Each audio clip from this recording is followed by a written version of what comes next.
Welcome, everybody, to a Sunday night broadcast of the Joe and Joe Weather Show with a blocking pattern that has developed across North America. We've got a cool week ahead, and we're going to be taking a look to see if this cool weather is going to be coming with some gloom and doom at some point. Actually, for some parts of the countries, it may come sooner than others. So we'll talk about that straight ahead. The Joe and Joe Weather Show on Sunday night or any other night is brought to you by Omni True Value Hardware at 1226 North Wellwood Avenue in West Babylon, New York. Mulch, topsoil, sand, and they even have salt in case you want to think about stocking it up or you've got some use for it. 631-756-1125 for the best prices in town, and the website is OmniTrueValue.com. Hey, that sounds good even on a Sunday night at 8:30. It does. And also brought to you by our affiliation with Tempest by WeatherFlow. Get the revolutionary Tempest weather system and join the fastest growing observing network on the planet. Check out the weather merchandise. The link is pinned to the top of the chat board. And if you should decide to purchase anything, use the coupon code Joe and Joe Weather Show, and you get 10% off your purchase. I had while I was sitting here, doing the start of the show, I suddenly had I don't know why it came back to me, but I suddenly had the memory of Sunday nights and the Ed Sullivan Show. Well, you could still want on MeTV. They have Ed Sullivan a half hour, but they have Ed Sullivan at 10 o'clock. So if you really miss Ed, and if you have MeTV, you could watch in a couple hours, about an hour and a half. However, Joe, I would hope that in an hour and a half, many of the people on the chat board might be outside looking up and looking at the mystic display of the Northern Lights, because we have a actually not even a major, a severe geomagnetic storm. There was a very potent disturbance that erupted on the sun back on Friday.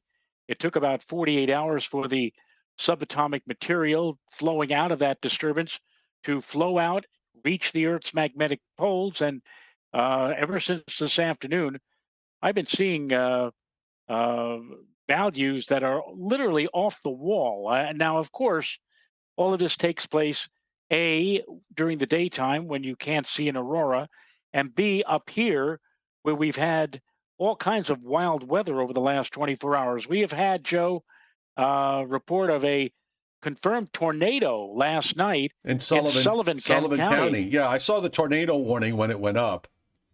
And even this afternoon, or as of a little while ago, some rumbles of thunder in parts of the Hudson Valley, including my own area.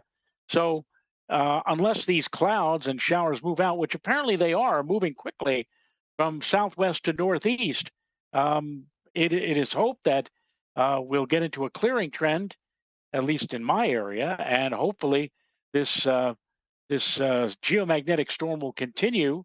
Actually, it kind of ebbed a little bit over the last few hours, but there are signals now that it may be trying to come back up, and we may get a chance. We may get a reasonably good chance to see the Northern Lights. They don't happen too often at these latitudes, latitude 40 degrees north, but this disturbance on Friday apparently was strong enough to push the activity, the viewing zone of the aurora, far enough south so that folks in this vicinity have a chance to see. In fact, it is categorized as a G4 storm. The storms, the geomagnetic storms, run on a scale kind of like the magnetic scale of a Saffir-Simpson, if you will, for the hurricanes, 1 to 5. This was a 4 on a scale of 5. And in fact, one statement from the Space Environment Laboratory says that auroras may be visible tonight as far south as Northern California and Alabama.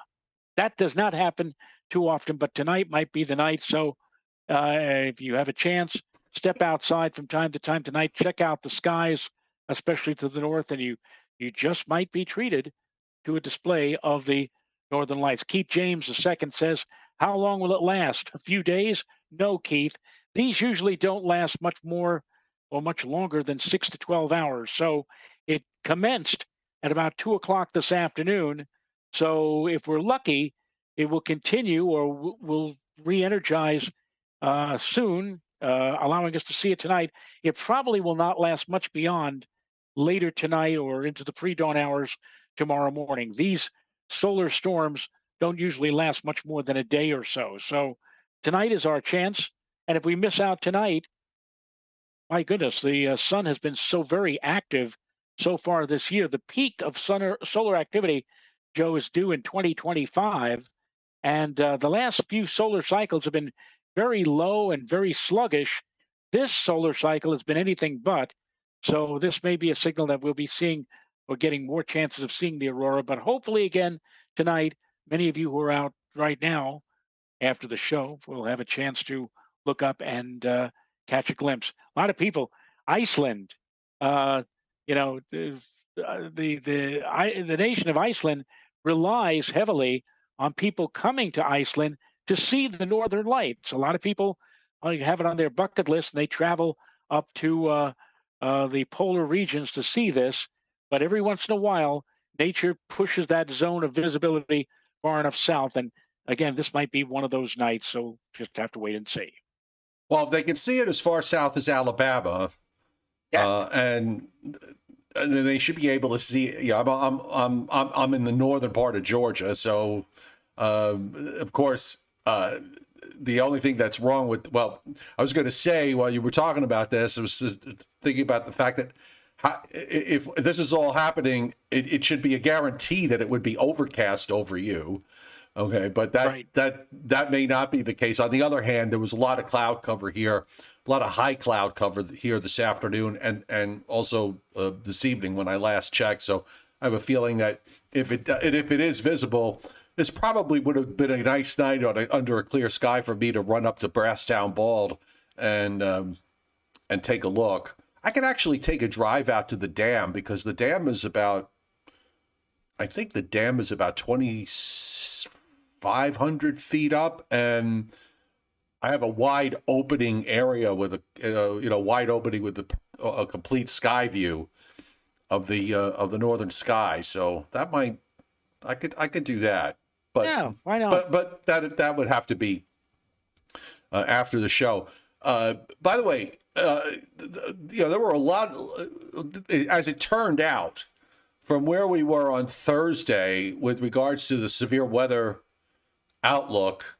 The idea of nudging that severe weather outlook line further north was indeed a correct one.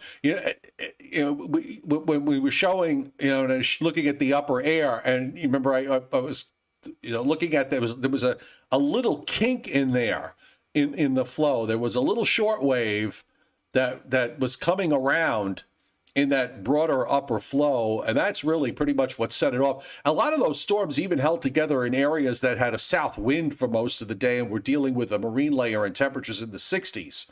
So that's the one time you get those areas that wind up seeing thunderstorms in cases like this where they hold together, is if you've got a solid upper feature in the atmosphere to lend most of the support, then you're going to see these storms hold together. And SPC did wind up yesterday pushing the slight risk, into New Jersey. They pushed the marginal risk up west of the Hudson, and that pretty much played up according to plan as far as the forecast is concerned. Since you mentioned the cloud cover, as it happened, because I loaded this up for yesterday, I've got the northeast view, so why don't we take a look and see with respect to seeing these northern lights. I mean, it's such a rare event that you're at lower latitudes that it really would be worth, hopefully it winds up happening. I'm going to just refresh this just to give us some updated shots here. There was a little patch of cloud cover late in the afternoon that kind of swung through, and was clear on the other side of this. Let's see. Yeah, there is clearing I see the lightning strikes, by the way. There were lightning strikes north of you. Right. But Right. You can see that the clouds, lifting fairly quickly to the northeast. It's pretty much cleared out across northern New Jersey and northeastern Pennsylvania. That looks like it's spreading northeastward. So you might be okay.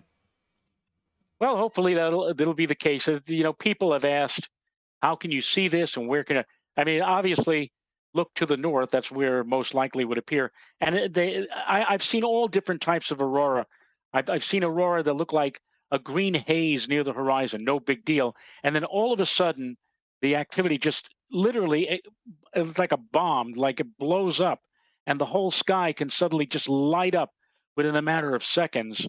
So you just gotta catch it when the activity is at its best. And again, this is something that may ebb and flow from time to time and place to place, right on through the much of the overnight hours.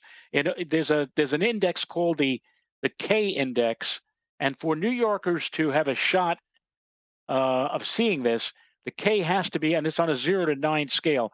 The K has to be a 7. Yeah, right now, Dennis Cassia posted. It's right now. He said it's a 7.5. Right, right. It has been as high as an 8. Now, again, that's really pushing. That's pushing way above where it normally would be for visibility. So we have a fighting chance, folks. It'll be dependent upon weather. It will be dependent upon the state of the atmosphere and how it's reacting to this flow of subatomic particles, which again was shot out of the sun back on Friday.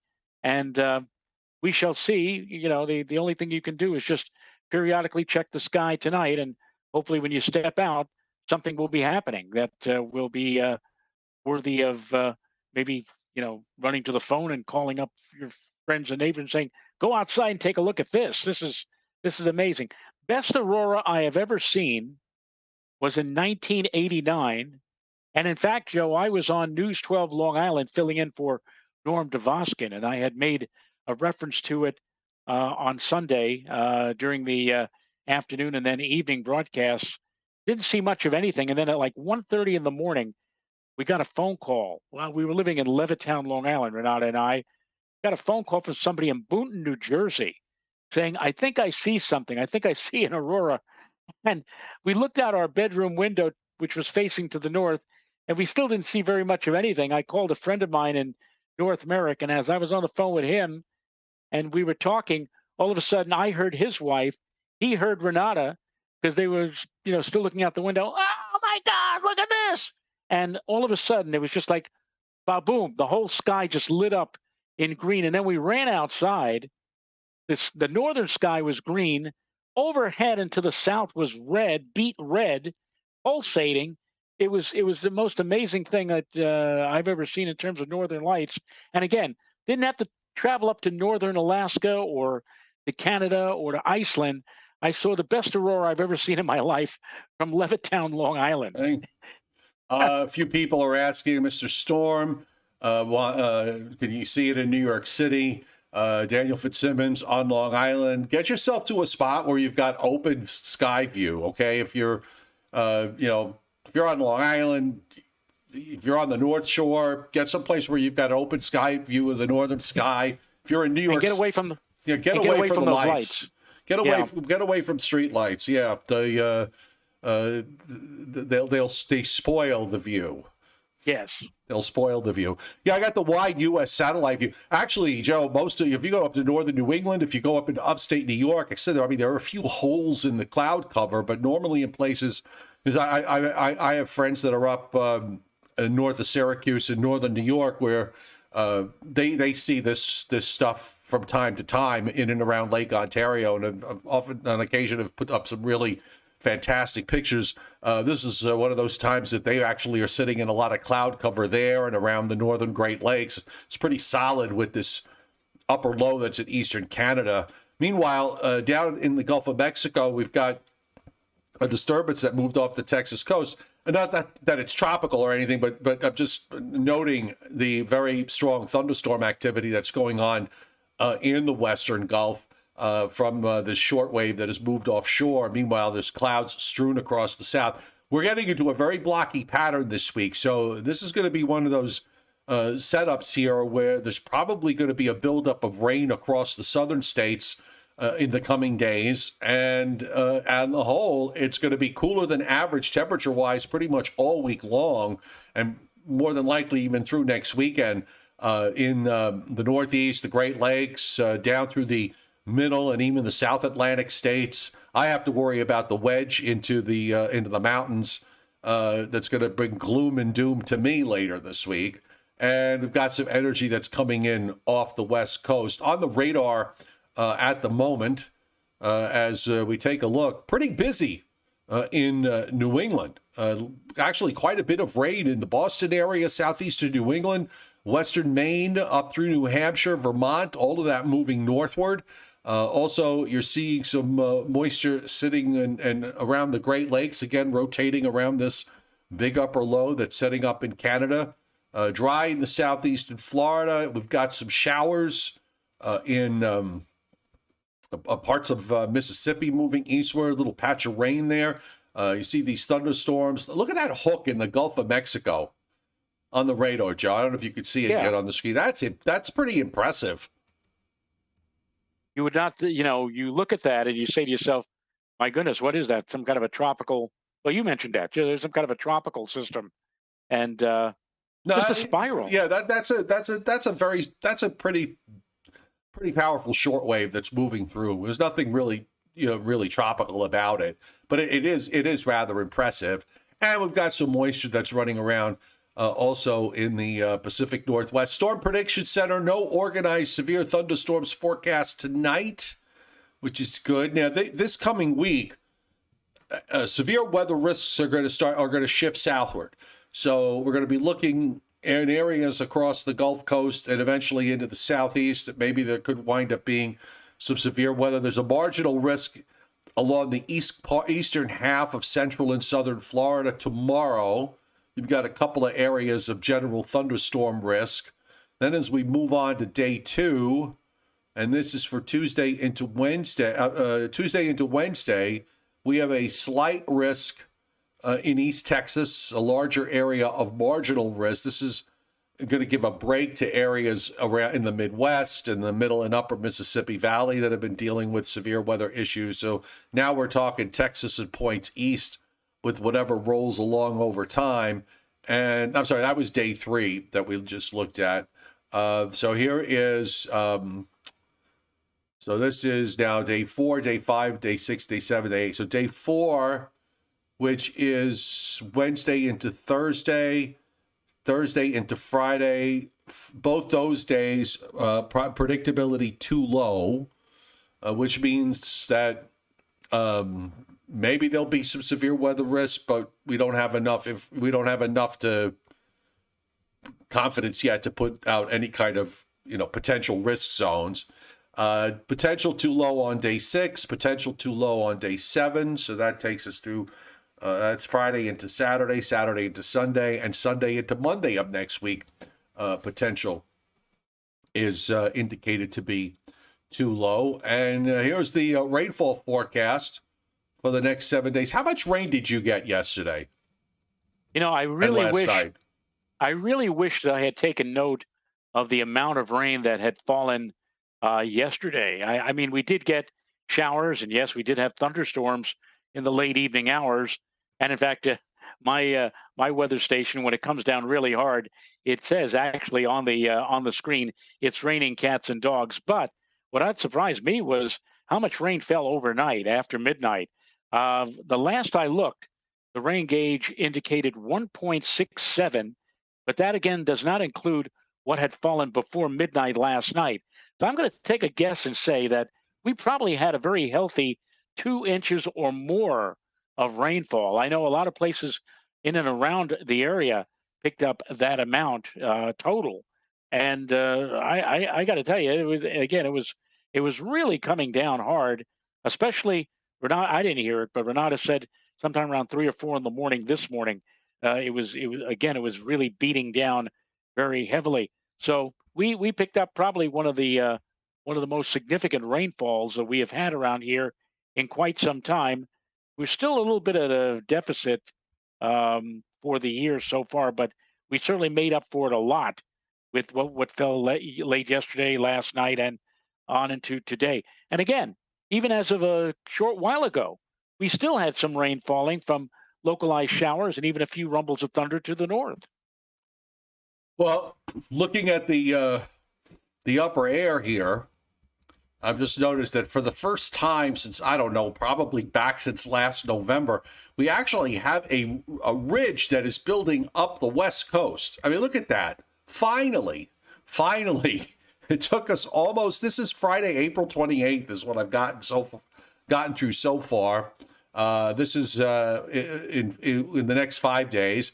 You actually have a ridge on the west and troughing in the east. Now, this is also a great example, too, of what could happen in the blocking pattern where we talk about, in the wintertime, where the troughing may not be exactly where you'd want it to be with respect to snow. And I'm not saying at all with regards to any kind of snow now. I'm just sort of pointing out that this look could certainly be a situation where, yeah, you got blocking, but the troughs may or may not be in the right place to bring you the desired outcome. But right up through here, it's all above normal pressures. So you see the jet in the east is displaced well to the south, and it goes all the way across the Atlantic Ocean, very busy Atlantic, with a cutoff low sitting in that what we call the 50-50 position. It's actually a double cutoff. There's two of them. One's out to a little bit further to the east, and then one sitting just to the west of about 50 north and 50 west. You've got your upper high right along the west coast. You've got your deep trough at 160 from Alaska down to Hawaii. So this is the upper air you wished for in January, February, well, December, January, February, and March, but you never got. And it does look, interestingly enough to me, Joe, that there's energy here in this southern stream that comes out on Friday, and it looks like that it sort of gets suppressed because there's another deeper trough that drives down right along 90 degrees west. And you see it here. This is the European model for next Sunday, which has got very strong ridge up in the west coast, but a very deep, relatively deep trough right along 90 degrees west. So that swings around and goes negative. If this is correct, we're probably at some point, maybe next weekend, at some point during next weekend, we could be in for a soaking rain and wind event with an upper trough like this. Right. What a way to finish out the month of April. Oh, yeah. Hard to believe that a week from tomorrow we kick over into May, the 5th month. I mean, it just seemed like a month or two ago we were making the transition from 2022 to 2023. We had that frigid December, a spell of weather during Christmas time, but no, we're already into. My goodness, the 5th of May is is a week from Thursday. 1, 2, 3, 4, 5. No, a week from Friday, and that is also the middle part of spring. And Joe, we're also looking at a week from this coming Saturday, the Kentucky Derby. Everything's really flying along. Well, no, the Derby is not. I said the week from this Saturday, right?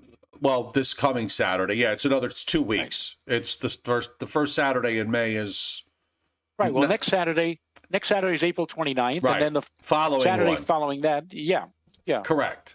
Right. By the way, the GFS upper air is almost identical to the European for next weekend, where it's got this deep trough that gets down near 90 and a wrapped up cutoff low over the Great Lakes and this negatively tilted arm that comes around on Sunday. So the models seem to be lined up with all of this. I mean, this overall is a cold, colder than normal pattern that carries us at least through the first 5 days or so of May, and maybe even beyond that if the GFS is correct, because the upper low in Labrador strengthens again and brings another trough down into the eastern part of the United States. So, that hot weather we had not showing any signs of coming back. I'm going to just put up the 2-meter temperature anomaly through all of this. I mean, look at all of them. In fact, we could probably let's go tighter across the U.S.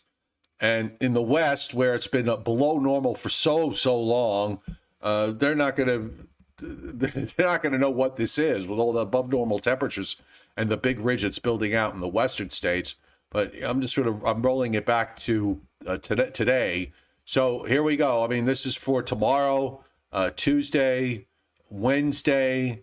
I mean, everybody east of the Rockies is just below normal.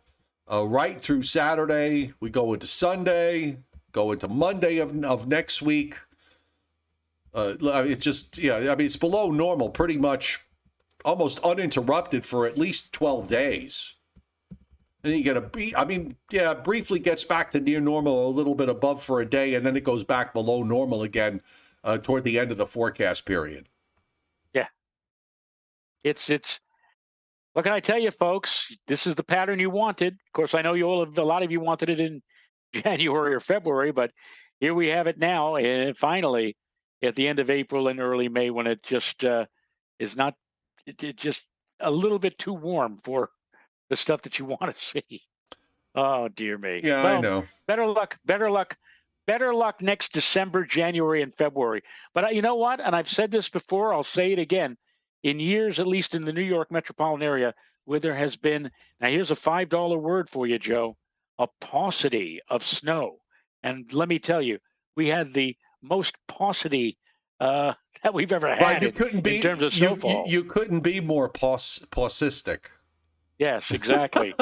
But in those kind of years at Central Park, the very next winter, we've more than made up for the previous winter in terms of snowfall. So next winter, and of course, next winter, we also have, we will have an El Nino.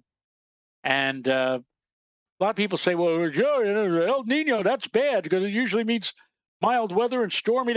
But if it's a weak to moderate El Nino, then you could get a lot of storminess and also a good chance of getting some of those storms to come in the form of snow or sleet or wintry precipitation, which is all what you want to see. So next winter, I think, will be a little bit more favorable for all of you weird people who like that kind of thing. As far as I'm concerned, I can't speak for Joe, but as far as I'm concerned, I used my snowblower exactly 2 times this winter, which is the least amount in the 21 years that I've been up here in Putnam Valley. I mean, there have been some years where we've had to use the snowblower 8, 9, 10 times and had to plow away, 8, 10, 12, 15 inches of snow. Admittedly, I did get one big storm, and I did have about a foot of snow. That was back on the 14th or 15th of March. That was it. That was the main player this year for me. We had a smaller snowfall of about 6 inches earlier in the winter, but 2 times. That's all I had to do, or use the snowblower was 2 times. And just last week, I purged the blower of all of the gas. I made it run down, and then after it would no longer run, I used the siphoned out what little of the gas I was able to get out of it, tried to start it up again, and so it's done. We're done, and again, better luck next year. The week ahead, the next couple of days, it's going to be fairly cold aloft and a bit on the unstable side. So I'm thinking that there's probably going to be maybe more sun than clouds in the morning and more clouds than sun in the afternoon, especially inland. There might even be a couple of showers inland tomorrow, well inland. Some instability showers that pop up. I think the same could probably hold for Tuesday, and maybe even for Wednesday. There's a little upper trough that swings on through in this chilly pattern. And meanwhile, you can see what's happening across the south. The energy from the west undercutting the ridge is driving down into Texas, and you got a low that's coming out on Thursday, and you see all that rain that from there to the Carolinas. And the first low, here's a lead low Thursday night and Friday, which looks like on this run of the GFS now, part of it wants to go north, the bulk of it wants to go east and forms a low well offshore. And then here's that that with that sharpening trough, you've got this low that's in the Great Lakes with this really strong cold front that swings through here next Sunday, late Sunday night, with some heavy rains there, maybe even some thunder. Who knows? It's far enough ahead of time. We'll worry about it when it gets here. And then that lifts out, and then we go back into a kind of a chilly, unstable air mass for the first bunch of days in May, if this is right. It's hard to believe that we're dealing. It does always have a tendency to get blocky in April and May, but I guess the fact that we didn't see anything even remotely like this, except for a very brief time during the middle part of December, that it was not there for most of the winter. It's just it's just uncanny and ironic that it should happen now. Well, that's, you knew that it couldn't stay the way it was through the wintertime forever. You knew that pattern had to ultimately break down, and it finally did. But it's doing so now, as opposed to when a lot of people would wanted to have broken it down, which would have been even a month ago. It probably would have given a lot of people a chance or a shot at seeing some significant snowfall. But what are you going to do? Yeah. I'm just looking at this GFS run that on Friday, May 5th, it's got a 540, less than a 540 thickness to me.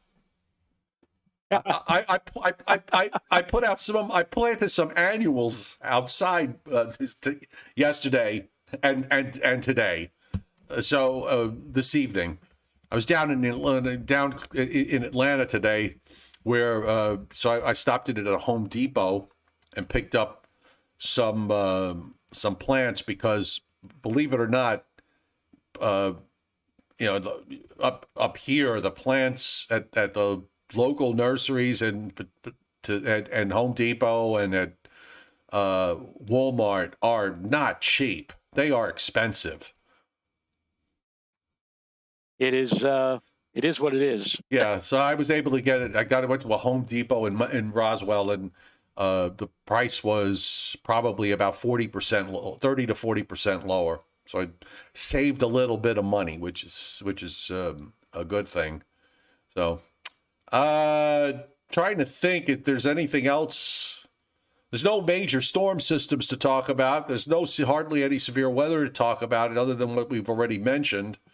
The big story tonight, just from a standpoint of the colder than normal temperatures, is there pretty big area of frosts and freezes across the Mississippi and Ohio Valley, down into Tennessee, western North Carolina, western Virginia. Although I wonder, because of all the cloud cover out here tonight, I wonder how low the temperatures will be able to go. But it may also open up and partially clear in the early morning hours, and that might bring the temperatures down. We also got frosts and freezes, frost advisories and freeze warnings up across much of Pennsylvania, northwestern Virginia. So it's a fairly wide range of cold, but we don't have, we don't really have any severe weather going on. As I said, we don't have flash flood watches up. It's fairly weather-wise, it's relatively quiet across the USA. I don't have much else to tell you. I mean, nothing exciting happened in my life the last 2 days that I can remember.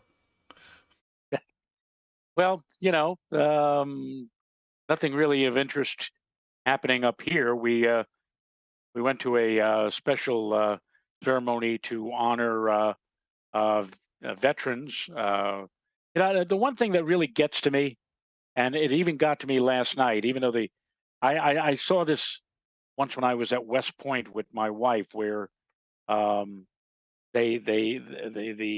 conductor turned and said, "We're now going to play the theme songs of all of the sectors of the armed services, for the Marines, the Army, the Navy, the Coast Guard."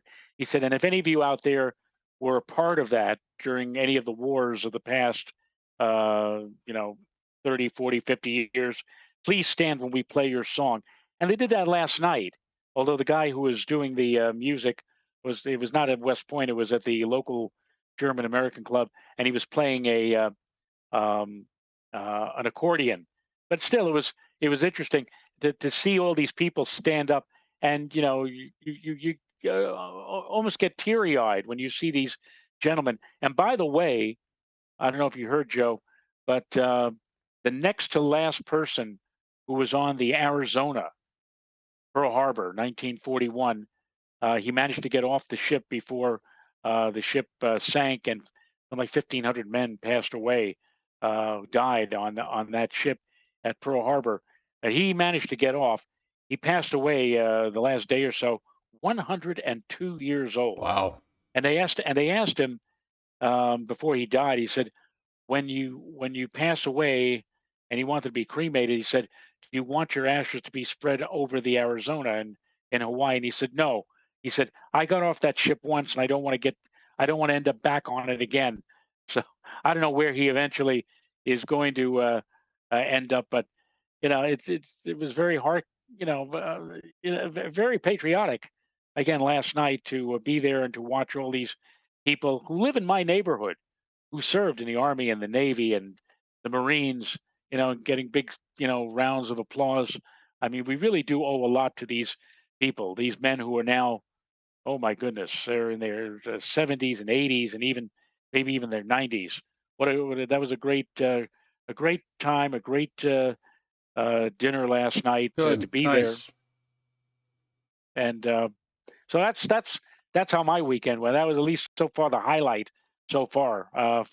Other than that, and the fact that we got hit with showers and heavy storms last night, what else can I say about the weather? Hey, hold on a second.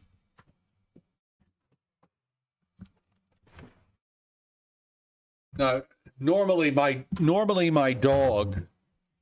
Hold on. Normally my dog, while I'm on the show, is asleep either on the floor near me or he's on my bed, which is on the other side of this room. Tonight he decided that he didn't want anything to do with the show, and he's sleeping in my spot on the recliner. So that's he's got to go for his last walk too before it gets dark. Yes. Actually, I shouldn't say it. It is already dark. It's 9:08. All right, let's call an end to this tonight. Thanks, everybody, for being here. I know usually we're on at 11 a.m. on Sundays, but today I had things to do, so appreciate you accommodating me by showing up tonight. Thank you. And so we'll be back tomorrow night at our regular time, which is at 7:35 p.m. The Joe and Joe Weather Show is brought to you by our affiliates, WeatherFlow, makers of Tempest. Get the revolutionary Tempest weather system and join the fastest growing observing network on the planet. The link is pinned at the top of the chat board. They have other weather merchandise that you might be interested in. And if you use the coupon code Joe and Joe Weather Show, you get 10% off your purchase. And also brought to you by Omni True Value Hardware at 1226 North Wellwood Avenue in West Babylon, New York. 631-756-1125 is the phone number. The website, omnitruevalue.com. Good night, Joe. Good night, and good night. Thanks to Steve LaPointe tonight, who hit Super Chat. Thank you very much, Steve, for that. And we'll be back tomorrow night. And hopefully tomorrow night, maybe a few of us will be able to talk about seeing the Northern Lights. But then again, maybe not. But we'll see. Have a good one, everyone. Good night.